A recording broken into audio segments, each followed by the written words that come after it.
ሰላም ቤተሰብ መሬቶች ነን። ከመሬት ልማትና አስተዳደር ቢሮ ቢያደምጡት የሚያተርፉበት መረጃ ደርሷለን።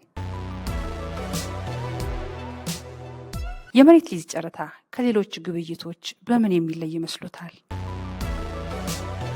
ከሌሎች ግብይቶች የተለየ ባህሪዎች አሉት ማለት ነው። ከተለየ ባህሪዎች አሉት የሚያስብለው ብዙ ጊዜ የቋሚ ንብረት ግብይቶች ትልቅ ውስንነት የሚታይባቸው መረጃ ላይ ነው። ስለምትገዛው ንብረት የተሟላ መረጃ ማግኘት ላይ ከፍተኛ ክፍተቶች ይታያሉ። ይህን የመረጃ ጉድለት የሚሞላው በግል ጥረት በምታደርገው ፍለጋ ነው። ጨረታ ግን ከዚህ የተለየ ነው ማለት። የመሬት ሊዝ ጨረታ አንደኛ ነገር ስለ ቦታው አካባቢ ከፕላን አኳያ በምናወጣው ጋዜጣ ሙሉ መረጃ ይሰጣል። ቢሮው ህጋዊ ነው። የሚገዛው በቢሮ በሚያወጣው በመንግስት አስተዳደር በሚያወጣው ጨረታ ስለሆነ ህጋዊ ነው። ምንም ጥርጥር ነገር የለውም። ቴክኒካሊ ቦታው ከፕላን አኳያ ታይቶ የሚወጣ ነው። ስለዚህ ከዚህ በመነሳት የመሬት ሊዝ ጨረታ ልዩ ያደርገዋል ማለት ነው። ስለዚህ የመረጃ ውስንነት የለበትም። ሁሉም ተደራሽ ነው። ሚስጥራዊነት የለውም። ተአማኒም ነው። መሬቱን በጨረታ ያቀረበው መንግስት ራሱ ነው። ስለዚህ የምትጠራጠርበት ነገር የለም። እንዳሸነፍክ ካርታ የሚሰጥህ ነው። እንዳሸነፍክ ቦታውን የምትረከበው ነው። እንዳሸነፍክ ወደ ግንባታ የምትገባው ነው። ስለዚህ ተአማኒ ያለው መረጃ ነው። ይሄን ከሌላው የተለየ ስለሚያደርገው ሰዎች በጨረታ መግዛትን ይመርጣሉ ማለት ነው። እውን የመሬት ልማትና አስተዳደር ቢሮ የሚያወጣውን የመሬት ሊዝ ጨረታ የመሰረዝ መብት አለው? ጨረታ የሚመራው በደንብ ነው። በደንብ ቁጥር 162/2016 እንደ አዲስ አበባ ከተማ አስተዳደር የምንመራበት ደንብ ነው። በአዋጅ ደረጃ 721/2004ም በአገር አቀፍ ደረጃ የሊዝ አዋጅ አለን። በዚህ ደንብ ላይ የሚወጡ ጨረታዎች ከይገባኛል የጸዱ መሆን እንዳለባቸው በግልጽ ያስቀምጣል።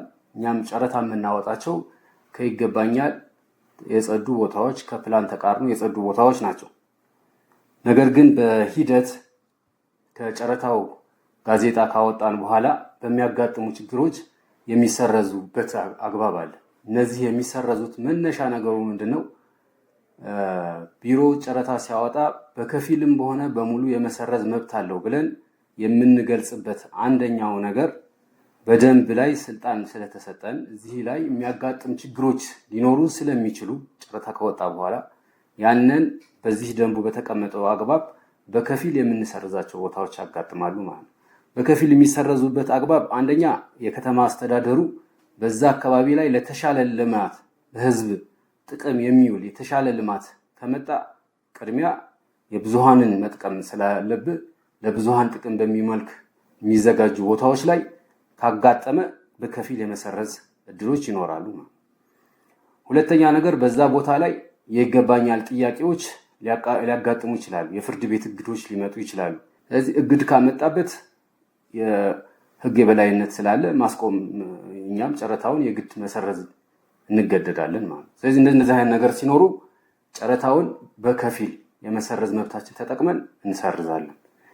በእኛ በኩል ጨረታ ስናቀርብ ሰፊ ብዙ በርከት ያለ ፕሎቶችን ነው የምናቀርበው።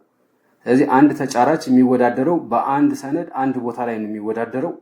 እዚህ ቦታ ላይ ፍላጎት የነበረው የተሰረዘ ቢሆን ሌሎች አማራጭ ክፍለ ከተሞች ላይ ሌሎች አማራጮች እዛው በመረጠ ቦታ ላይ ደግሞ ቀሪዎች ይኖራሉ። ስለዚህ ያንን ሰነድ የገዛበትን ሰነድ ሌላ ቦታ ላይ መጠቀም ይችላል ማለት ነው። ምንም የሚባክንበት ነገር አይኖርም። ይሄ ማለት አንድ ሰው የሚወዳደረው ለአንድ ቦታ አንድ ሰው እንደሆነ በዋነኝነት የተሰመረበት በዛ መሰረት ተደርጎ ሰነዱን ሳያባክን መወዳደር ይቻላል። በመሬት ሊዝ ጨረታ ተወዳድረው ለምን እንደሚሸነፉ ያውቃሉ? የጨረታ መነሻ ዋጋ ብለን የምናስቀምጠው አለ። ስለዚህ የጨረታ መነሻ ዋጋ የራሱ የሆነ ጥቅም ስላለው ነው እዛ ቦታ ላይ የሚገለጸው። ሁለተኛ ነገር በሊዝ አዋጁ መሰረት በየ2 ዓመቱ አማካኝ የጨረታ ዋጋም በተመሳሳይ ይሰጣል። ዋጋ ይተመናል። በነጋሪት ጋዜጣ ታትሞ ለሁሉም ተደራሽ ይሆናል። ብዙሃኑ ጋር አለ አማካኝ የጨረታ ዋጋ። ሶስተኛ ነገር ከዚህ ቀደም በአካባቢው ላይ በምን ያክል ዋጋ አሸነፉ የሚሉትን በቢሮ በተለያዩ መገናኛ መንገዶቻችን መልኩ የምናስተላልፈው ነው። በጋዜጣም ይፋ ይሆናል። አሸናፊዎች በምን ያክል ዋጋ አሸነፉ የሚሉት ነገርም አብሮ ይለጠፋል። ስለዚህ አንድ ተጫራች መነሻ ዋጋ አለው። አማካኝ የጨረታ ዋጋም የአካባቢው በደረጃው መሰረት ተደርጎ በመንግስት የሚያቀርበው ዋጋ አለ፣ በየ2 ዓመቱ እየተጠና የሚሻሻል። ሶስተኛ እዛ አካባቢ ስንት ብር ተሸጠ፣ ለካሬ ስንት ያክል ተሸጠ የሚባል ዋጋ አለ። እነዚህን 3 ነገሮች ተጠቅሞ በውድድር የተመሰረተ እስከሆነ ድረስ ለዚህ ቦታ ምን ያክል ብሰጥ ያዋጣኛል የሚለውን ነገር እነዚህን አወዳድረው አይተው ለካሬ ዋጋ ቢሰጡ የተሻለ ነው። ሁለተኛ ነገር ብዙ ጊዜ ተወዳደርኩ ነገር ግን ላሸንፍ አልቻልኩም የሚሉ ሰዎች አሉ። ጨረታ ልዩ የሚያደርገው በገበያ ነው የምትዳኘው። በግልጽ ባለው ሁኔታ ተከፍቶ ነው እያንዳንዱ የሰጠው ዋጋ ተነግሮ ነው በዋጋው መሰረት ላይ ውድድር የሚከናወነው። ለጨረታ ብቁ የሚሆነው መስፈርቶቹ ማሟላቱ እየተረጋገጠ የሚካሄድ ስለሆነ ዝቅተኛ ዋጋ በመስጠትህ ሌሎች የተሻለ ዋጋ የሚሰጡ እንዳሉ ማወቅ ያስፈልጋል ማለት ነው። ለተሳትፎ አይደለም ነው እዚህ ላይ ደግሞ ምን የምናደርገው። ስለዚህ ተጫርቼ ቦታውን አሸንፌ በተሻለ ሁኔታ ወደ ልማት ልገባበት ነው የሚል ከሆነ ደግሞ የገበያውን ዋጋ ማወቅ ያስፈልጋል። ይሄን ያክል 4 ጊዜ ተወዳደርኩ አልተሳካልኝም፣ 5 ጊዜ ተወዳደርኩ አልተሳካልኝም ሳይሆን ዋጋ ምን ያክል ሰጠው፣ ትክክለኛ የገበያ ዋጋ ነው ወይ የሰጠሁትን የሚሉትን ነገር ቢያዩ የተሻለ ይመስለኛል። በመሬት ሊዝ ጨረታ ተወዳድረው ባሸነፉበትና ውል በገቡት መሬት ላይ ያሉት መብትና ግዴታስ ምንድን ነው? ጨረታ ያው እንደሚታወቀው የሚመራው በአዋጅ ነው። ጨረታ የሚመራው በደንብ ነው። በአገር አቀፍ ደረጃ 721/2004 አዋጅን መሰረት ተደርጎ እንደ አዲስ አበባ በደንብ ቁጥር 162/2016 ነው የጨረታ ሂደቶችን ሙሉ ሂደቶችን የምንመራው። ከዚህ ውስጥ ላይ ተጫራቾቻችን ሂደቱን ሁሉ አልፎ አሸናፊ የሚሆኑትን በጋዜጣ አሳውቀን ወደ ቢሮ ቀርበው ውል ከፈጸሙ በኋላ ርክክብ አድርገን ካርታ እንሰጣለን ማለት ነው። በአዋጅ 721/2004 አንቀጽ 24 ላይ በግልጽ እንደተቀመጠው አንድ ተጫራች 3 መብቶች እንዳሉት በግልጽ አስቀምጧል እዛ ውስጥ ላይ። አንደኛ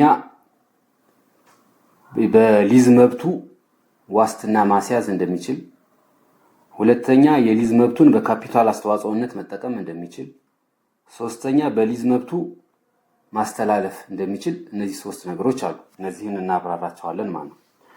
በአዋጁ ላይ በግልጽ እንደተቀመጠው አንድ ተጫራች ግንባታ ከመፈጸሙ በፊት የጨረታ አሸናፊ በሆነበት እና በዛ በመሰረት በከፈለው ዋጋ ልክ ላይ የሊዝ መብቱን በዋስትና ማስያዝ ይችላል።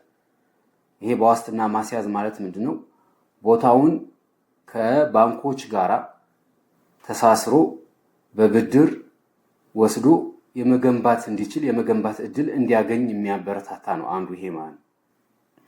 ሁለተኛው በካፒታል አስተዋጽኦነት መጠቀም ነው። የካፒታል አስተዋጽኦነት መጠቀም ሲባል በከፈለው ዋጋ ልክ ማለት በዛ በዋጋ ልክ ላይ የገዛውን የተላለፈለትን መሬት እንደ ካፒታል አስመዝግቦ ከሌሎች ጋራ በጆይንት ቬንቸር በጋራ ሆኖ እሱን ካፒታሉን አስተዋጽኦ ሌላው ገንዘብ ያለውን ደግሞ ገንዘቡን አምጥቶ በጋራ ሆኖ ማልማት የሚችልበትን መብትም ይሰጠዋል ማለት ነው። ሶስተኛው የሊዝ መብቱን ማስተላለፍ ነው። ይሄ የሊዝ መብት ማስተላለፍ ለየት ያለ ባህሪ ያለው ዝርዝር ሁኔታው በደንቡ ላይ ተቀምጧል። የግንባታ መጀመሪያ ጊዜ ተሰጥቶታል። በዛ ጊዜ ውስጥ ላይ ውል ከተዋዋለ ጊዜ ጀምሮ መገንባት አለበት። ያነ ጊዜ ሳያልቅ በተሰጠው ጊዜ ውስጥ ላይ ሳያልቅ መብቱን ማስተላለፍ የሚችልበትን አማራጭም አስቀምጧል ማለት ነው። ግዴታዎቹ ምንድናቸው ሲባል አንደኛ በወቅቱ ወደ ግንባታ መግባት ነው። አንድ የሊዝ ተጫራች ውል ሲዋዋል ውሉ ላይ አንዱ ከሚገለጸው ውስጥ ላይ በዚህ ጊዜ ውስጥ ላይ ግንባታ መጀመር አለብህ፣ በዚህ ጊዜ ውስጥ ላይ ግንባታ መጨረስ አለብህ ተብሎ በግልጽ ተቀምጧል። እንደየ የሚገነባው ሁኔታ የሚለያዩ ነው ማለት። ስለዚህ በተቀመጠው በውሉ መሰረት ወደ ግንባታ መግባት ግዴታ ነው። ይሄን አድርጎ ባይገኝ ሂደቶቹን በማስጠንቀቂያም እያለ እስከ መጨረሻው ግን እስከ መነጠቅ ይሄዳል። ከመነጠቅ አልፎ ደግሞ ቀጣይ ጨረታ ላይ እንዳይሳተፍም ያስደርጋል ማለት። ደንቡ ላይ በግልጽ የተቀመጠው አንዱ ግዴታቸው ይሄ ነው። ስለዚህ ይሄን ማወቅ ያስፈልጋል። ሁለተኛ የሚጠበቅበትን የሊዝ ክፍያ በወቅቱ ማጠናቀቅ ነው።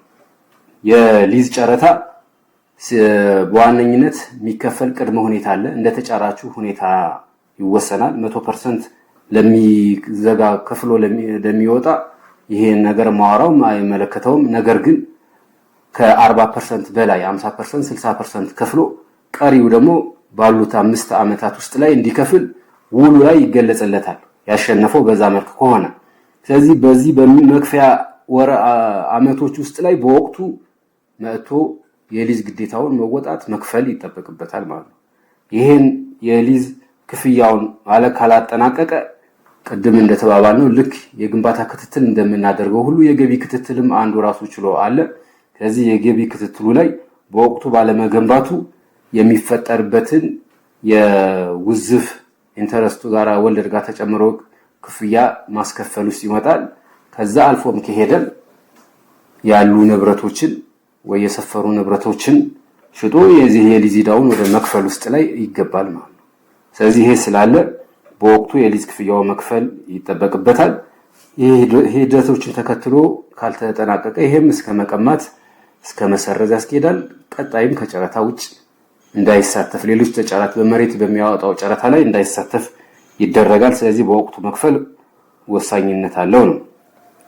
ሌላው የተጫረተውን ቦታ ለተፈለገው ዓላማ መዋል። የተጫረተው ቦታ ለመኖሪያ ከሆነ ለመኖሪያ መገንባት ነው ያለበት። ለንግድ ከሆነ ለንግድ እንዳወጣ ነው አይነት የጨረታ አይነት ለተፈለገው ዓላማ መዋል ይጠበቅበታል። ይሄን መቀየር ከአንዱ ከመኖሪያ ወደ ንግድ ለመቀየር እንደዚህ አገልግሎት ለውጦች የሚፈልግ ከሆነ ደግሞ ደንቡ ላይ የተቀመጣለ እሱን ተከትሎ ማስቀየር ይችላል።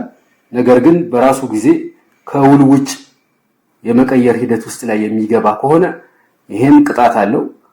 ከቅጣት ባሻገርም ካልታረመ ቅድም እንዳልኩት ወደ ሌላ የህግ እርምጃ ወደ መውሰድ ያስኬዳል ማለት ነው። ስለዚህ ተጫራቾች መብትና ግዴታቸውን ጠንቅቀው ማወቅ አለባቸው። እነዚህ መብትና ግዴታዎች የምንለው የውሉ አካል ናቸው። ውሎቹ ላይ አሉ። ውሉን በደንብ አድርጎ ማንበብ ያስፈልጋል። ስለዚህ እዛ ውሉ ላይ ስላለ በወቅቱ ወደ ግንባታ መግባት መሰረታዊ ነገር ነው። የሚጠበቅበትን የሊዝ ክፍያ ቀሪዎች ካሉ መሰረታዊ ነገር ነው። ያሸነፈው ቦታ ዓላማውን ለማሳካት ለመኖሪያ ከሆነ ወደ መኖሪያ፣ ንግድ ከሆነ ለንግድ መዋል መሰረታዊ ነገር ናቸው። እነዚህን ግዴታዎች መወጣትን ያስፈልጋል።